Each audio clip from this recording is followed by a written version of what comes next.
کہ اللہ مسبب الاسباب ہے، وہ اسباب کا پابند نہیں ہے، وہ اسباب کا محتاج نہیں ہے، اسباب اس کے محتاج ہیں۔ اگر یہ یقین ہے تو اللہ پر ایمان ہے، یہ نہیں ہے تو تمہارا ایمان اسباب پر ہے، وسائل پر ہے، ذرائع پر ہے، مادیات پر ہے، اللہ پر نہیں۔ اس وقت کہاں راستہ تھا؟ کوئی راستہ تھا؟ سمندر ہے اور ادھر سے لشکر آ گیا ہے۔ کلا ان معی ربی سیہدین۔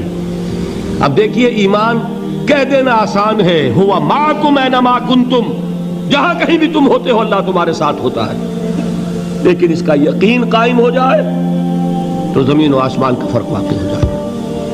یہی بات ہوئی حضور کے ساتھ۔ غار ہے، چھپے ہوئے ہیں محمد الرسول اللہ اور آپ کے وہ یار غار ابو بکر صدیق رضی اللہ تعالی عنہ۔ اقبال نے حضرت ابو بکر کی شان میں چند اشعار کہیں صرف، لیکن واقعہ یہ ہے کہ بھاری بھاری نظموں پر اور قصیدوں پر بھاری ہے، طویل ترین نظمیں اور قصیدے ہوں ان پر بھاری ہے۔ ہمت ابو بکر کی ہمت جو ہے، کشت ملت را جو ابر، جیسے بارش سے کھیتی اپجتی ہے، ابو بکر کی ہمت اور عزیمت اس امت کو اسی طرح سینچنے والی ہے۔ ثانی اسلام و غار و بدر و قبر، وہ دوسرے تھے اسلام میں، دوسرے پہلے کون تھے؟ انا اول المومنین، حضور فرماتے ہیں سب سے پہلا ایمان لانے والا میں، دوسرے ابو بکر۔ ویسے ہمارے ہاں یہ چلتا ہے اختلاف، حضرت علی پہلے ہیں کہ حضرت ابو بکر پہلے ہیں، لیکن اس میں بڑی خوبصورت تطبیق قائم کی ہے علماء نے اور بہت صحیح ہے۔ چار کے بارے میں فیصلہ ہی مت کرو کہ کون پہلے ہے، ان کی ایک عجیب تقسیم کر دی ہے۔ آزاد مردوں میں، بالغ مردوں میں سب سے پہلے ابو بکر، بچوں میں سب سے پہلے علی، خواتین میں سب سے پہلے خدیجہ، اور غلاموں میں سب سے پہلے زید ابن حارثہ۔ بڑی پیاری تقسیم ہے، یہ چاروں ہی پہلے ہیں، ہر ایک کے لیے اولیت ہے۔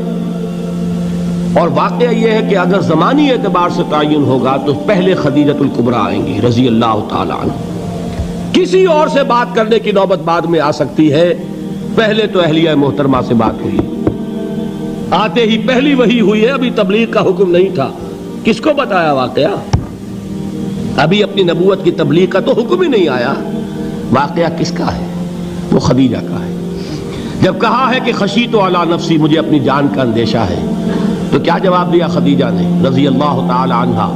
وہ صدیقۃ الکبریٰ ہے، صدیقات جو ہے خواتین ان میں چوٹی پر خدیجۃ الکبریٰ ہے رضی اللہ تعالی عنہا، اور صدیق جو مرد ہیں ان میں صدیق اکبر ہے ابو بکر صدیق رضی اللہ تعالی عنہ، لیکن صدیقات میں چوٹی پر۔ جب حضور نے فرمایا خشیت علی نفسی، کیا فرمایا، کیا عرض کیا، کیسے تسلی دی؟ نہیں نہیں، اللہ آپ کو ضائع نہیں کرے گا، آپ غریبوں کے ہمدرد ہیں، آپ مساکین کے تکالیف رفع کرنے والے ہیں، آپ بیواؤں کی سرپرستی کرتے ہیں، آپ مسافروں کی خدمت کرتے ہیں، اللہ آپ کو ضائع نہیں کرے گا۔ یہ یقین ہے اس خاتون کے اندر۔ خیر وہ ایک علیحدہ بات ہو جائے گی۔ میرے دل پر حضرت خدیجہ رضی اللہ تعالیٰ عنہ کی شخصیت کا بڑا گہرا نقش ہے، جو وہ کوئی اور ہی وقت اور موقع ہوا تو بیان ہوگا۔ بہرحال اقبال نے ایک مصرے میں جو چار اولیتیں جمع کر دی ہیں، ہمت او کشت امت را چو ابر، ثانی اسلام و غار و بدر و قبر۔ اسلام میں حضور کے بعد پہلے کون؟ ابو بکر۔ غار میں حضور کے ساتھ کون؟ ابو بکر۔ بدر کی رات اللہ کا رسول سربسجود وہ گھاس پھوس کی جو جھوپڑی بنائی گئی تھی، اور وہاں تلوار ننگی لے کر پہرا دینے والا کون؟ ابو بکر۔ اور اس حجرہ عائشہ میں محمد کے بعد سب سے پہلے دفن ہونے والا کون؟ ابو بکر رضی اللہ تعالی عنہ وصلی اللہ علیہ وسلم۔ وہ جو معاملہ میں سنا رہا تھا غار ثور کا، حضرت ابو بکر بھی حضور کے خیال سے لرز گئے ہیں. آپ کو یاد ہوگا کہ جا کر پہلے تمام جتنے سوراخ تھے انہیں بند کیا ہے. ایک سوراخ رہ گیا تھا جس کو بند کرنے کے لیے کوئی کپڑا نہیں تھا. وہاں اپنی ایڑی رکھی ہے.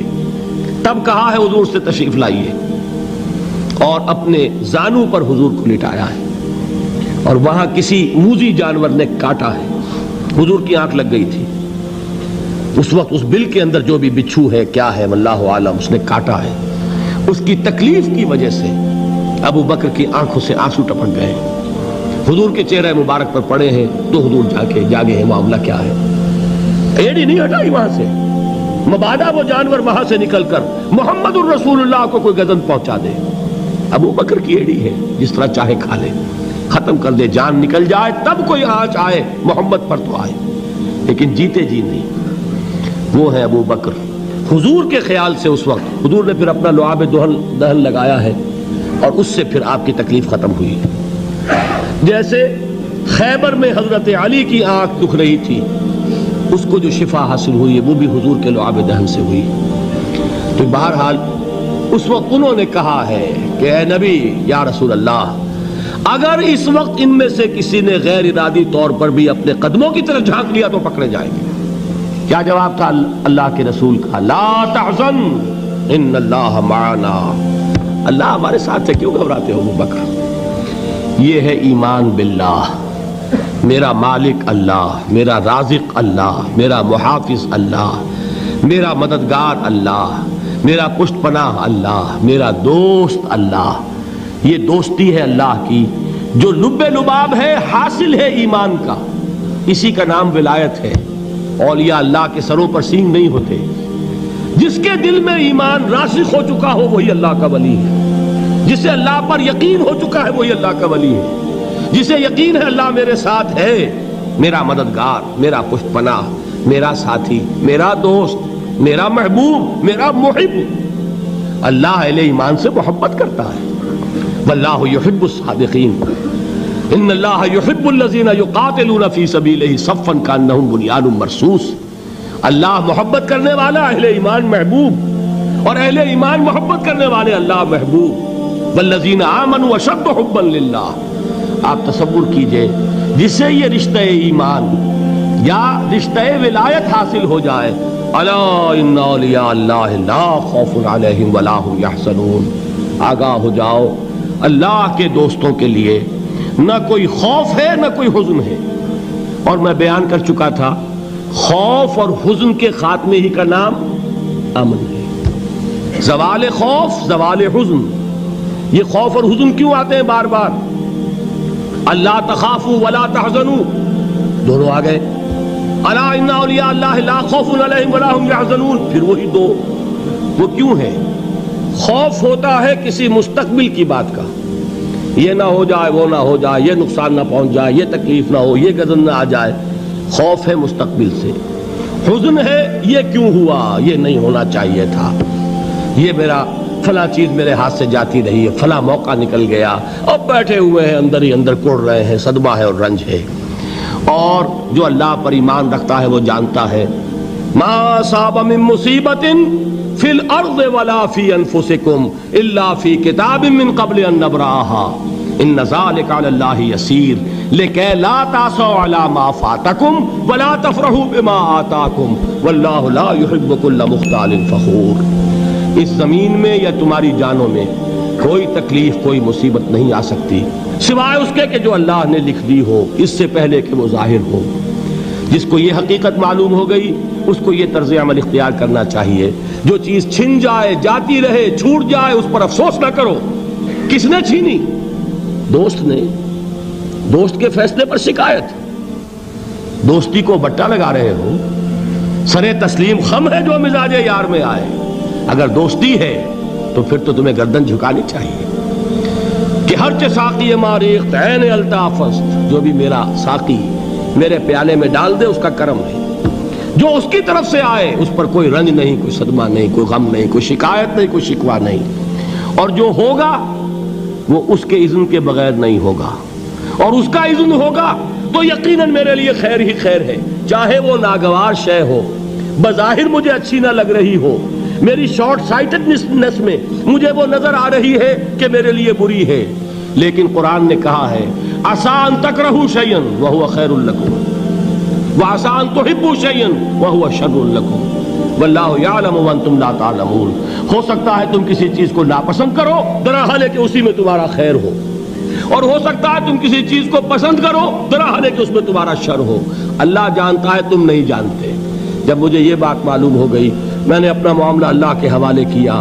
سپردم بے تو مایا خیش را تو دانی حساب کم و بیش را، اے رب جو تو چاہتا ہے وہ ہو، تیرے علم میں جو شے میرے لیے خیر ہے وہ ہو جائے، میری کوئی پسند نہیں، میری کوئی چاہت نہیں، یہ ہے راضی برضائے رب۔ اکبر الہ آبادی نے اسے کہا ہے رضائے حق پہ راضی رہ، یہ حرف آرزو کیسا، خدا خالق، خدا مالک، خدا کا حکم تو کیسا۔ جب میں آ گیا بیچ میں، میری پسند، میری مرضی، میری خواہش، میری چاہت، یہی تو شرک ہے۔ ما شاء اللہ کان وما لم یشاء لم یکن، جو اللہ نے چاہا وہ ہوا، جو اس نے نہیں چاہا نہیں ہوا، اختیار اس کا ہے، میرا تو نہیں۔ رضائے حق پہ راضی رہ، یہ حرف آرزو کیسا، خدا خالق، خدا مالک، خدا کا حکم تو کیسا۔ اقبال نے اسے کہا ہے فارسی میں، اب آپ کہیں اس کا ترجمہ بھی کرو تو وہ مجھے ذرا اس وقت کچھ بہت ہی بدذوقی کسی بات نظر آئے گی۔ جائیے پوچھئے کسی سے جسے فارسی آتی ہو۔ برو کشید ز پیچا کے ہست و بود مرا، چے اقدہا کے مقام رضا کشود مرا۔